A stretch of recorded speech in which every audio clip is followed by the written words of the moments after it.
Welcome back to Coach's Corner here at USC Aiken. I'm your host, Morgan Lifchez, and joining us today is Coach Cox from the women's volleyball team. How are you? Good. How are you? I'm okay. Getting through there. After a tough loss at Armstrong last Friday, you bounced back with the program's first ever win at Flagler. How big of a boost was that for your team? It was definitely a boost, and it was a very tough loss on Friday night. One of the best 5-game matches that I've coached and been a part of since I've been here with this program. I mean, it was a real war. Both teams were playing well. We just had one little lapse and lost, and it was good to be able to bounce back and beat a tough Flagler team on the road. We've never beaten them on the road. We beat them here one year when they made the Final Four, and then we beat them in the conference tournament last year in the semifinal. But getting a win on the road in our conference is not easy to do, and down there it's a tough place to play. And the girls stepped up and bounced back. It was nice. Hopefully it'll lead into the rest of the year.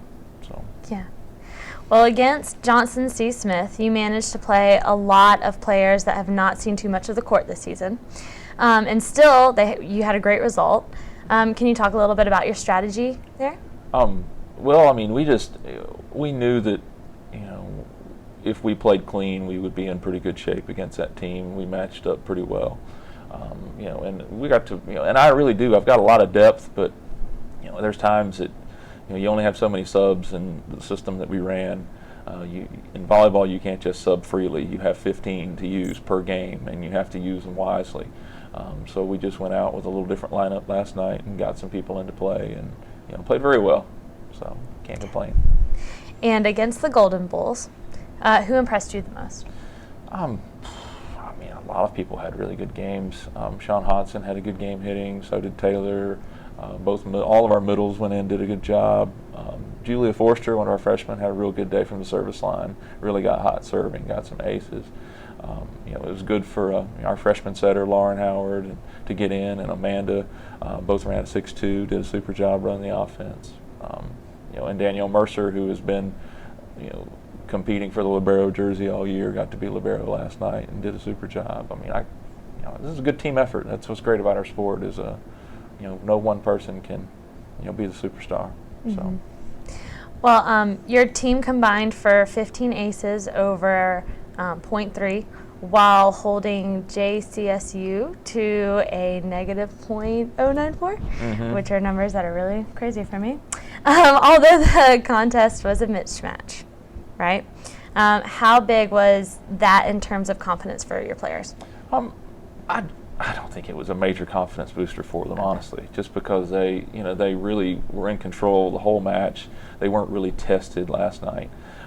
We were tested the week before, playing against a nationally ranked team, and got to see that we match up with them as well as anybody in the league. Last night was a great night to get to play everybody. But we're looking into the weekend, with UNC Pembroke on Friday, who we went 5 with at their place. We definitely got to have to play just a different level of volleyball. So it was good. I mean, it was a good win. A win's a win. I won't complain. Right. Well, recently, Hannah Tierney entered the record book for career block assists, and Sheila Walsh did as well for career assists. Now, what does this mean for the confidence of them? I don't know if they even really pay attention to the record books, but they might. Some kids are big about records, some kids are not. But they both are they're all about doing what's best for the team, and both of them have had stellar careers. And anytime you have a career like they've had, they're going to be somewhere in the record books. They're going to do something. But they both, hopefully it will give them a little confidence. I think Sheila's shooting for Lauren Cedeno's record. She's close. It's an attainable record to break. And for Sheila to do it, most of Sheila's career, she's not run a 5-1. She's run a 6-2, where she splits half the time with another setter running the offense. So, for her to get to that record will really be quite an accomplishment.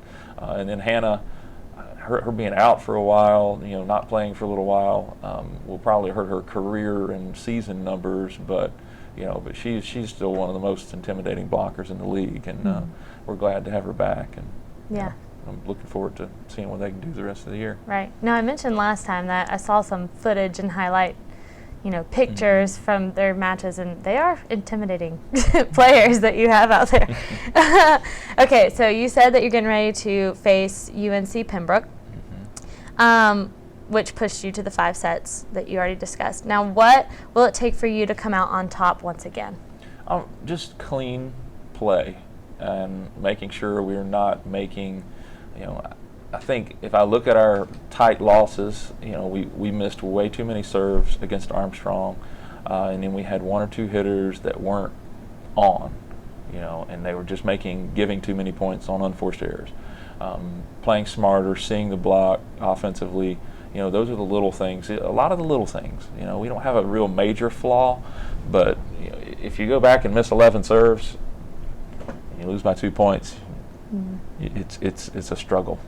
You kick yourself. You're going, oh man, if we could have just got a few more of those in, and just been a little more consistent, a little more focused in those particular situations. And that's really what it comes down to, is mental consistency for this group.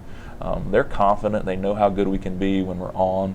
But getting everybody to fire on all cylinders is, there's no magic formula for it. It just has to happen, and mentally it has to happen within the whole team.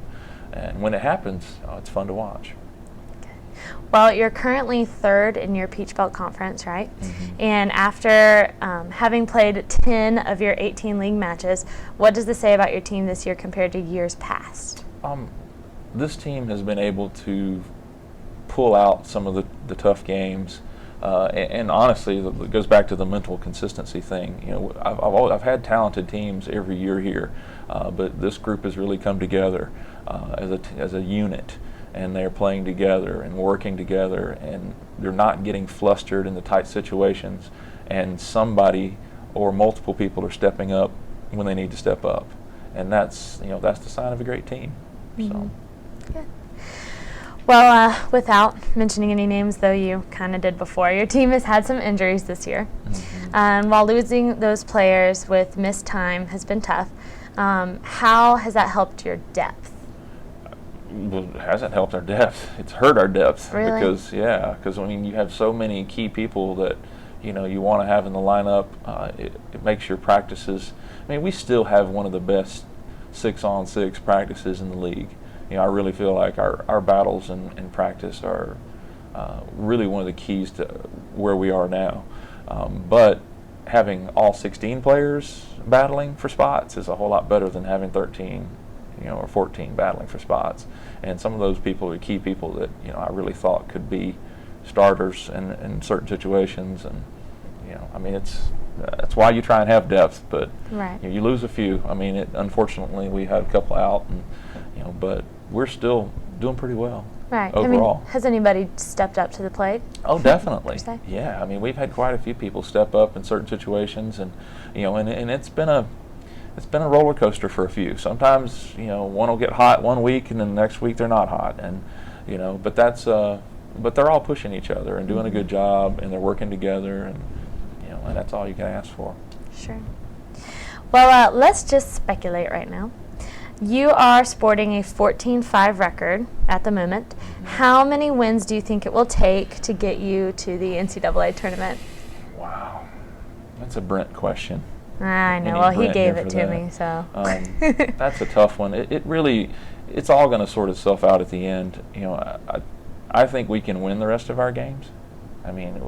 We have the ability and the talent to win the rest of the games, the rest of the season.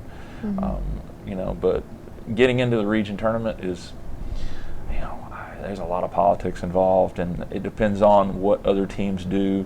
There's a lot that goes into that ranking.